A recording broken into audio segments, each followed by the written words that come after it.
41. Dice así la palabra de Dios, va a aparecer en esa pantalla. Juan le respondió diciendo: Maestro, hemos visto a uno que en tu nombre echaba fuera demonios, pero él no nos sigue, y se lo prohibimos, porque no nos seguía. Pero Jesús dijo: no se lo prohibáis, porque ninguno hay que haga milagro en mi nombre que luego pueda decir mal de mí. Porque el que no es contra nosotros, por nosotros es. Y cualquiera que os diere un vaso de agua en mi nombre, porque sois de Cristo, de cierto os digo que no perderá su recompensa. Es palabra de Dios. Mis queridos hermanos, hay dos extremos del cual todo cristiano y toda iglesia del Señor tienen que cuidarse si quieren ser fiel a Dios en la proclamación de su evangelio. El primero de esos extremos es tener tal apertura hacia todo aquello que diga ser cristiano, sin importar lo que crea, sin importar lo que practique, que termine imposibilitando una distinción correcta entre lo verdadero y lo falso. El otro extremo es el opuesto. Es tener una visión tan exclusivista, tan estrecha acerca de lo que es el Evangelio, que terminémonos aislándonos completamente de todo aquel que profesa ser un cristiano verdadero. ¿Por qué? Porque no es parte de nuestro grupo, porque no es parte de nuestra denominación, o porque no haga todas las cosas como nosotros las hacemos exactamente, o porque en algunos detalles secundarios no cree lo que nosotros creemos. Los dos extremos son peligrosísimos. Los primeros atentan contra la pureza doctrinal y práctica de la Iglesia. Los segundos atentan contra la unidad y la cooperación ministerial que debe caracterizar a todo el pueblo de Dios. Algunos son tan abiertos que terminan destruyendo la verdad. Otros, en cambio, son tan cerrados que terminan destruyendo la unidad. Pero como veremos en el pasaje que vamos a estudiar juntos en esta mañana, una cosa es tan importante como la otra: la verdad y la unidad, las dos. Y este pasaje, para los que vienen siguiendo la serie de sermones, se encuentra en el contexto del evento que nosotros vimos la semana pasada, ¿recuerdan? Los discípulos van caminando de Galilea a Capernaum. El Señor va apartado de ellos, y mientras van caminando los discípulos discutían quién de ellos era el mayor de todos. El Señor acababa de anunciarles por segunda vez, recuerdan, vimos que el Señor lo anuncia 3 veces, el Señor acaba de anunciarles por segunda vez que Él en Jerusalén, Él sería apresado por los líderes religiosos de Israel, sería encarcelado, juzgado y condenado a muerte. Pero los discípulos estaban tan sumidos en sus delirios de grandeza que en vez de identificarse con Jesús en ese momento tan especial, tan sensible, ellos que estaban haciendo, peleándose entre ellos para tener la gloria antes de tiempo. Ellos pretendían la gloria y no la cruz. Entonces Jesús, ante esa actitud, recuerdan, la semana pasada, le da una lección tremenda de humildad. Dice Marcos capítulo 9, versículo 35, si alguno quiere ser el primero, será el postrero de todos y el servidor de todos. ¿Recuerdan ese pasaje de la semana pasada? Bueno, esta declaración de Jesús sirve de contexto o de trasfondo a los dichos de Juan en el versículo 38. Es decir, Juan le contesta a Jesús. Y yo sé que todos nosotros, cuando escuchamos hablar acerca del apóstol Juan, lo primero que se nos viene a la cabeza, lo primero que pensamos es el apóstol del amor. Juan, el apóstol del amor. ¿Por qué? Por la cantidad de veces que Juan habla acerca del amor en sus cartas. Pero ¿saben una cosa, mis hermanos? Tal parece que en esa etapa de su vida, a la que nosotros estamos estudiando hoy, Juan estaba muy, pero muy lejos de ser el apóstol del amor. Muy lejos. En ese tiempo era bastante impulsivo. Tenía un carácter muy impetuoso. Lo mismo le pasaba a su hermano Jacobo. Por eso Jesús a los dos le puso el apodo de Boanerges, que significa hijos del trueno.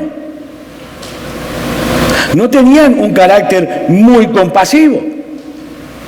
No tenía un carácter muy amoroso en ese tiempo. ¿Qué pasa? Todavía Juan tenía mucho camino que recorrer en su crecimiento espiritual, igual que nosotros. Y de ahí la respuesta, las palabras en este versículo 38 de Juan. Y mis hermanos, hay muchas lecciones aquí para nuestra iglesia. Varias. Hay lecciones que nosotros como iglesia tenemos la obligación de aprender en este pasaje. Y podemos encontrar tres escenas que yo quiero compartir con ustedes. La primera la encontramos en el versículo 38, que nos muestra la prohibición de los discípulos. Dice el versículo 38 otra vez: Juan le respondió diciendo: Maestro, hemos visto a uno que en tu nombre echaba fuera demonios, pero él no nos sigue y se lo prohibimos porque no nos seguía. Tal parece que el comentario que acaba de hacer Jesús respecto a su detención, su juicio y su muerte en la cruz, había activado la conciencia de Juan.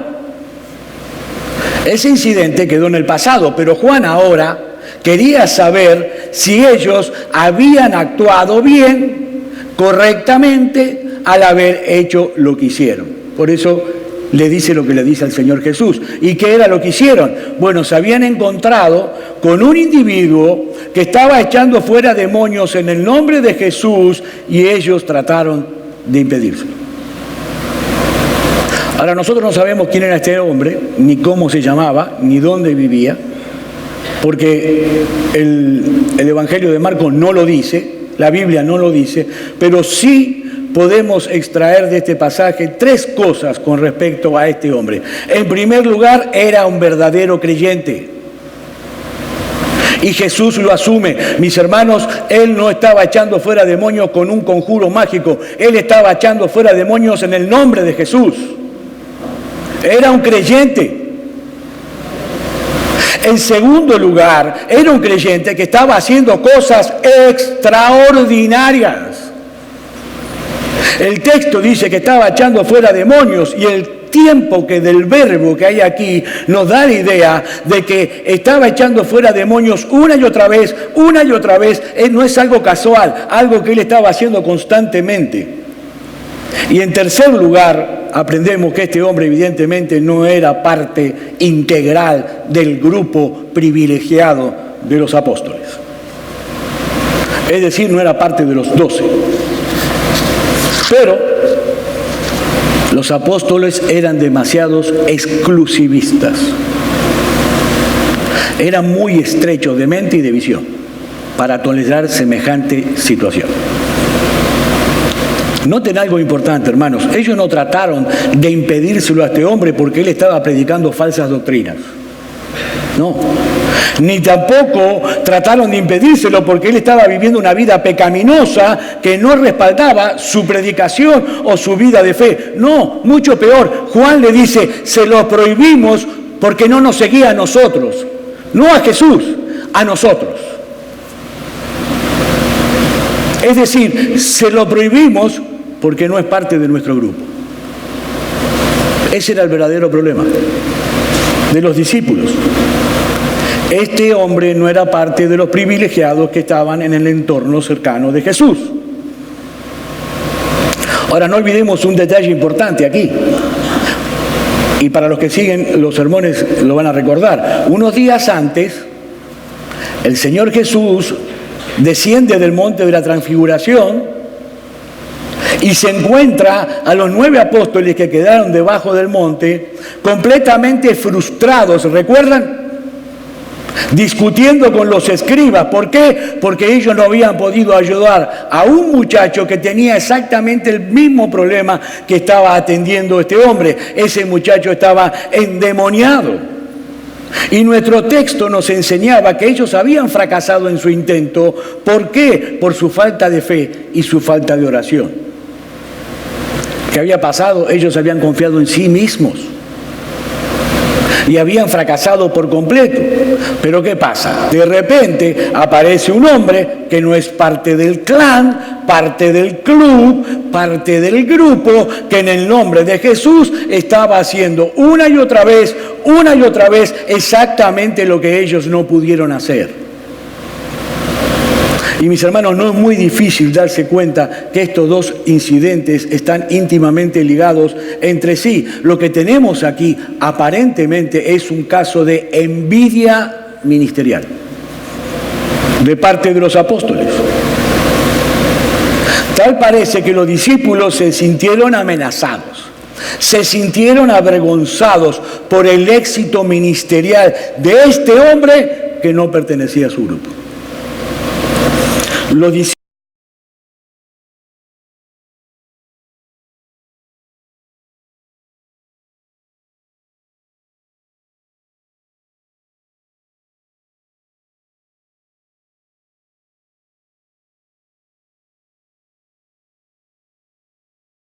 discípulos, lamentablemente, porque es lamentable, tenían una perspectiva muy estrecha de lo que es verdaderamente el reino de Dios.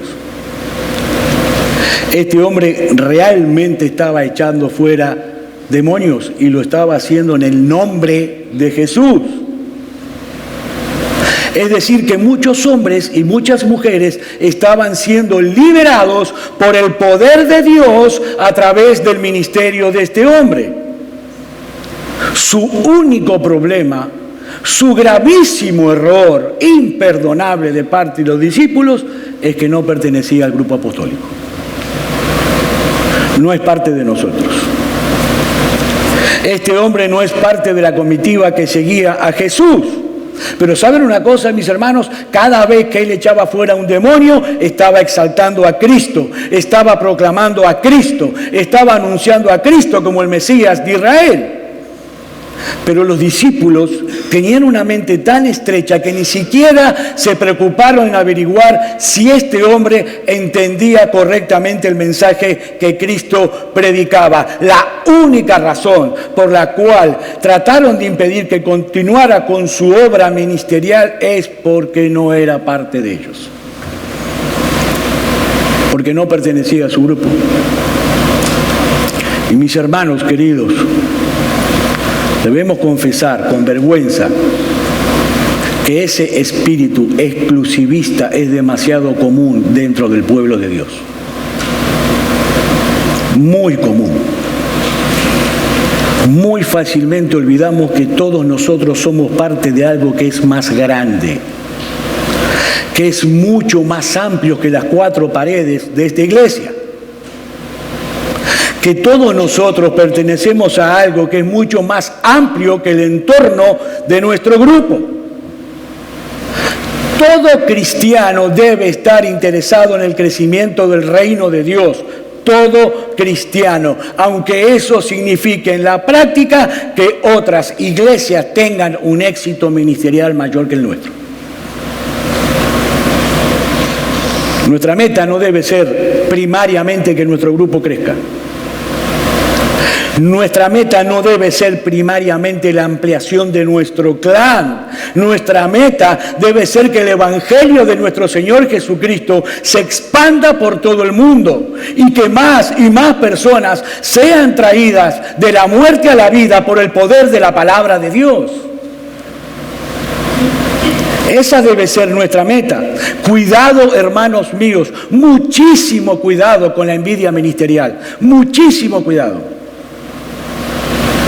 Porque se trata de un pecado odioso que quebranta la unidad del pueblo de Dios y frena nuestra eficacia en la proclamación del Evangelio.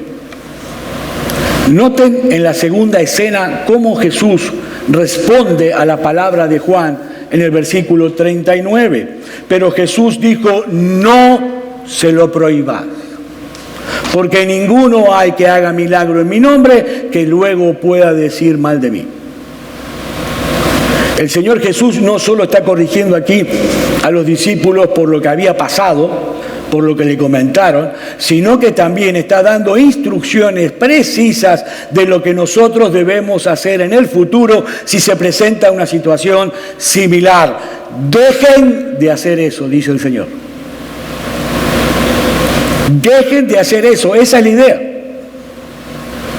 Al prohibir su prohibición, valga la redundancia, el Señor Jesús está mostrando claramente aquí en nuestro texto que Él no sentía ninguna simpatía por eso, ese espíritu exclusivista, ese espíritu elitista que tenían los apóstoles.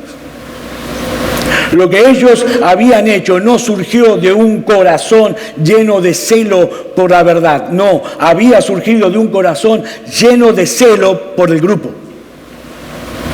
Por ellos, como si el grupo fuera más importante que la expansión del reino de Dios. Y yo espero que nadie malentienda o malinterprete en esta mañana lo que yo estoy queriendo decir. Sí, por supuesto que nosotros debemos ser sumamente celosos con la sana doctrina. Sumamente celosos. De ninguna manera nosotros podemos adoptar ese espíritu que existe hoy en el mundo y en la iglesia distorsionado de tolerancia. La palabra de moda hoy en el mundo es tolerancia. Yo te tolero a ti, tú me toleras a mí, todos nos toleramos y vivimos muy bien. No. Hoy nadie tiene derecho a denunciar la falsedad, nadie tiene derecho a denunciar el error. No es eso de lo que estoy hablando, mis hermanos. Si nosotros somos ligeros con la pureza doctrinal, vamos a terminar corrompiendo el Evangelio de Cristo. Terminaremos siendo infieles a Dios. No, debemos ser estrictos con la pureza doctrinal. El Nuevo Testamento está lleno de versículos en ese sentido. Por ejemplo, el apóstol Pablo le dice a los cristianos en Roma, en Romanos capítulo 16, versículos 17 y 18, mas os ruego, hermanos, que os fijéis en los que causan divisiones y tropiezos en contra de la doctrina que vosotros habéis aprendido, y que os apartéis de ellos, porque tales personas no sirven a nuestro Señor Jesucristo, sino a sus propios vientres, y con suaves palabras y lisonjas engañan los corazones de los ingenuos. ¿Qué dice el apóstol Pablo? Apartaos de lo que predican la falsa doctrina. Apartados. Judas en su carta nos dice en los versículos 17 y 18, pero vosotros, amados, tened memoria de las palabras que antes fueron dichas por los apóstoles de nuestro Señor Jesucristo, los que os decían, en el postrer tiempo habrá burladores que andarán según sus malvados deseos. Estos son los que causan divisiones, los sensuales, que no tienen el Espíritu. Y el propio Señor Jesucristo, cuando envía la carta a la iglesia de Éfeso, en Apocalipsis capítulo 2, versículo 2, dice, y conozco tus obras, y tu arduo trabajo y paciencia, y que no puedes soportar a los malos, y has probado a los que se dicen ser apóstoles y no lo son, y los has hallado mentirosos. Así que, mis hermanos, de ninguna manera yo estoy proponiendo aquí que seamos ligeros con las doctrinas. No, los que me conocen saben que soy muy severo con la sana doctrina. Muy severo, y que he advertido mucho, lo he dicho aquí, ese famoso evangelio de la prosperidad que se predica en iglesias por ahí, que tienen miles de personas, es diabólico. Viene de las mismas fauces del infierno. Eso hay que denunciarlo. No todos los que dicen ser cristianos lo son. Eso lo hemos aprendido aquí muchas veces. No todo el que diga ser cristiano significa que es cristiano. De hecho, la Biblia va más lejos todavía. La Biblia dice que en el mundo hay personas que claman ser cristianos y que van a las iglesias y se sientan en la iglesia, pero van camino al infierno, creyendo que son cristianos. El mismo Señor Jesucristo lo advirtió en el Sermón del Monte. Mateo capítulo 7, versículo 21 al 23. No todo el que me dice Señor, Señor, entrará en el reino de los cielos, sino el que hace la voluntad de mi Padre que está en los cielos. Muchos me dirán en aquel día, Señor, Señor, no profetizamos en tu nombre, y en tu nombre echamos fuera demonios, y en tu nombre hicimos muchos milagros. Entonces les declararé, nunca os conocí, apartaos de mí, hacedores de maldad. Muchos llegarán al día del juicio engañados, creyendo que son lo que no son. Y la clave que nos da este texto para descubrir a estas personas es que ellos son hacedores de maldad. ¿Qué es hacedores de maldad? Bueno, son esos que con la boca dicen ser cristianos, pero que viven su vida como se les da la gana. Se llaman cristianos tibios entre ellos. No existe el cristiano tibio.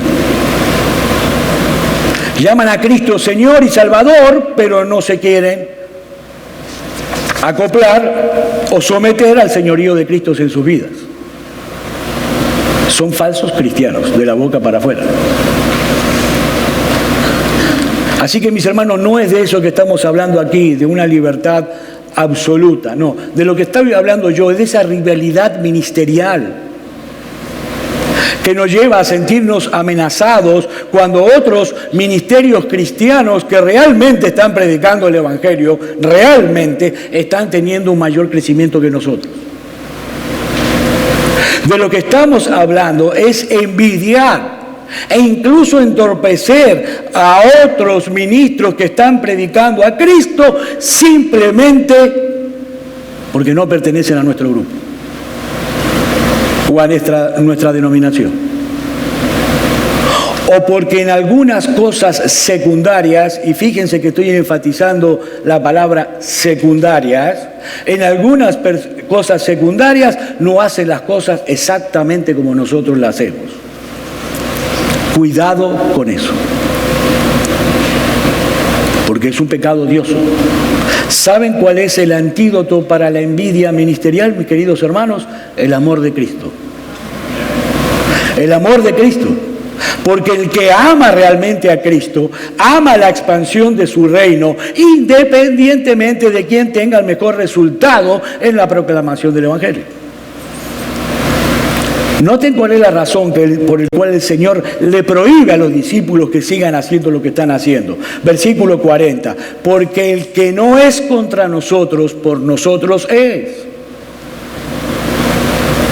El argumento de Cristo aquí es básicamente este.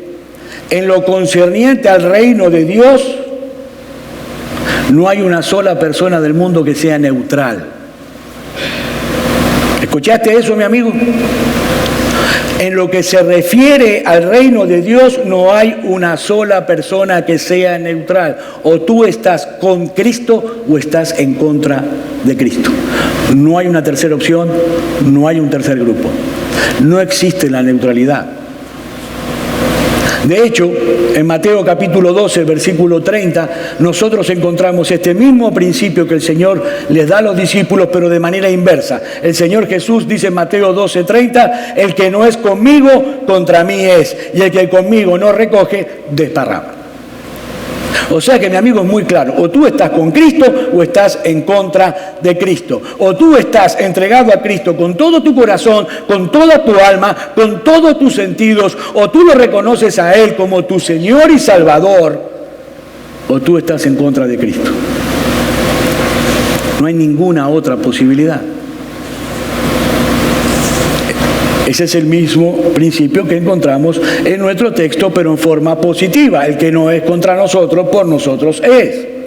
El Señor Jesús lo que le está diciendo es, Juan, escúchame un minuto, Juan. El asunto aquí no pasa por si esa persona forma parte de tu grupo o de tu denominación. En lo que tú debes evaluar realmente es si esa persona está a favor mío o en contra de mí. Eso es lo que hace la diferencia, Juan. No a dónde pertenezca, sino si es seguidor mío o no. Mis hermanos, es muy posible de que un verdadero cristiano esté predicando el Evangelio con muy poca luz. Puede pasar, y de hecho pasa. Está predicando el Evangelio con poca luz y necesita ser instruido. ¿Pero qué vamos a hacer por eso? ¿Poner una foto de él en Facebook con la frase "no sigan a este predicador" y destruirlo? ¿O hacemos como sucedió con Apolos en Hechos capítulo 18? ¿Qué pasó con Apolos? Apolos estaba predicando con muy poca luz. ¿Y qué hicieron Priscila y Aquila? ¿Publicaron una foto de él en Facebook para acabar con su ministerio? ¡No! Lo fueron a buscar y lo ayudaron. Lo instruyeron para que Apolos pudiera hacerlo mucho mejor. No montaron una campaña en contra de él.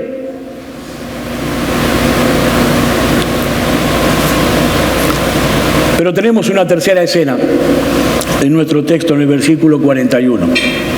Y cualquiera que os diera un vaso de agua en mi nombre, porque sois de Cristo, de cierto os digo que no perderá su recompensa. Y esta declaración de Jesús se puede, los teólogos y los comentaristas lo interpretan de dos maneras distintas, y yo espero ser muy claro en explicar esto. Por un lado, el Señor puede estar diciéndole a Juan que lejos de prohibir o estorbar a este tipo de personas en lo que están haciendo, más bien deberíamos darle todo el apoyo posible, porque nosotros tendremos nuestra recompensa. Es decir, Cristo estaría diciendo algo como esto: si tú le das un vaso de agua a un siervo de Dios, tú no vas a perder tu recompensa. Pero por otro lado, lo que vemos es que no es el precio de lo dado lo que el Señor toma en cuenta, sino la fe y la obediencia con la que la haces. Pero la otra interpretación es que el Señor puede estar diciendo también: ustedes están tratando de estorbar a alguien a quien yo voy a recompensar. En este caso, la recompensa no sería para ti que das el vaso de agua, sería para el siervo. Lo que el Señor está diciendo aquí: este siervo está echando fuera demonios, este siervo está dedicando su vida a servirme a mí en el avance del reino, y ustedes se lo están prohibiendo a alguien a quien el día del juicio yo voy a recompensar. Pero mis hermanos, sea una cosa o sea la otra, debemos llegar a la conclusión que este es un tema bien serio, muy serio para la iglesia.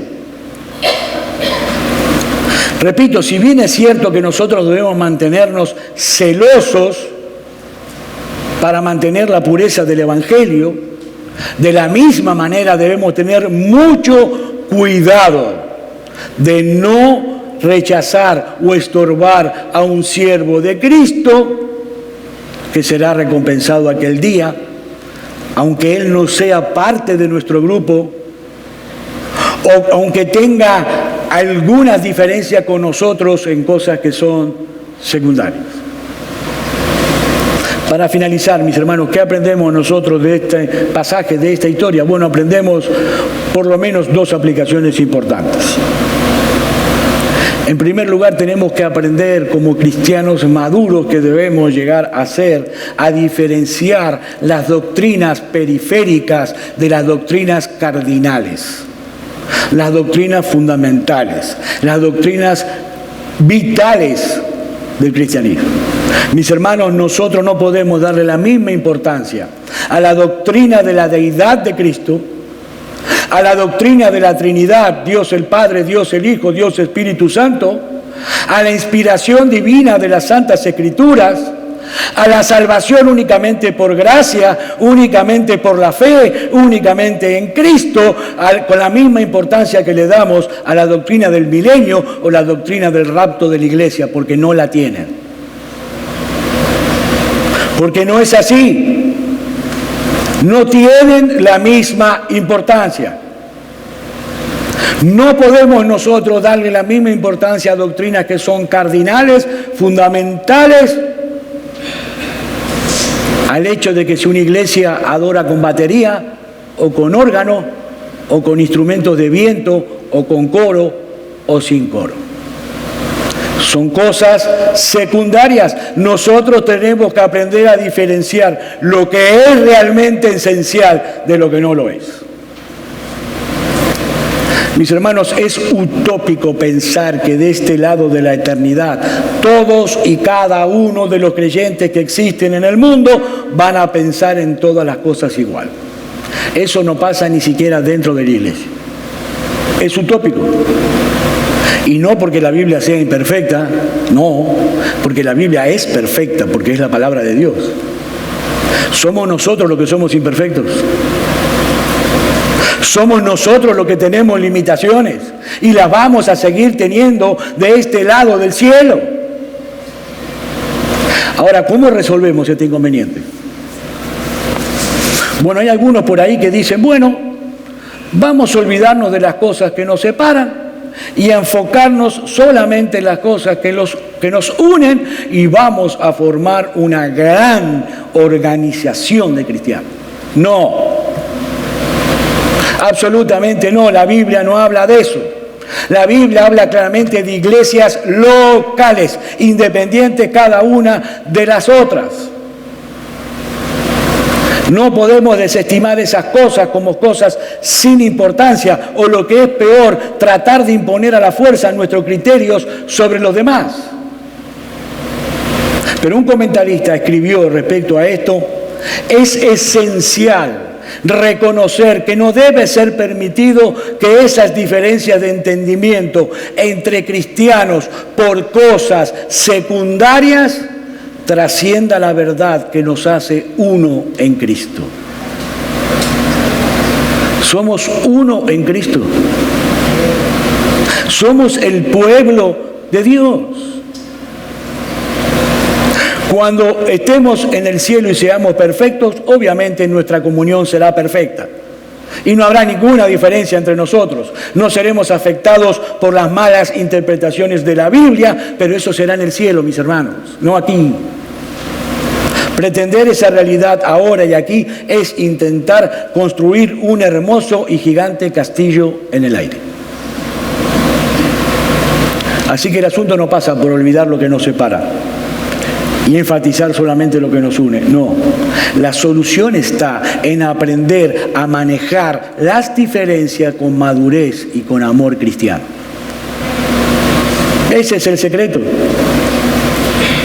Una segunda aplicación que vemos de este pasaje es que tenemos que mostrar amor cristiano a toda aquella persona de la que tengamos un verdadero testimonio de que es verdaderamente cristiano. Aquel que sabemos que es verdaderamente cristiano, nosotros debemos mostrarle un amor filial, independientemente de las diferencias que podamos tener con ellos en cosas que son secundarias. Mi hermano, si una persona profesa ser cristiana, y déjeme aclarar a qué llamo yo cristiano para que no haya confusiones.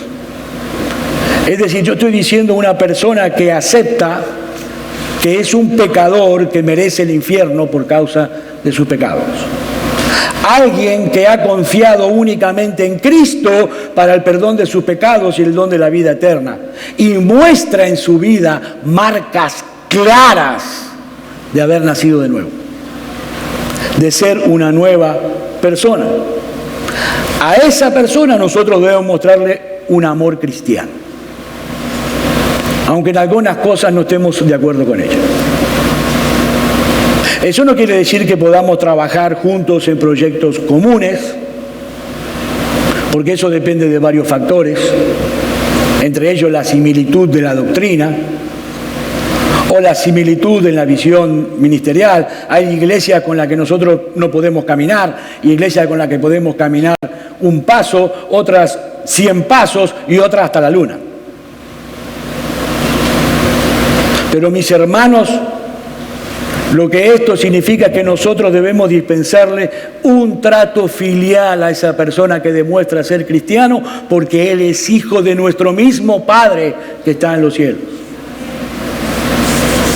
En conclusión, somos una gran familia de creyentes, unidos por un vínculo que es indisoluble, un vínculo que es glorioso. Tenemos la misma fe en el mismo Señor, tenemos la morada del Espíritu Santo en nuestros corazones y tenemos el mismo destino eterno en la presencia de nuestro Dios.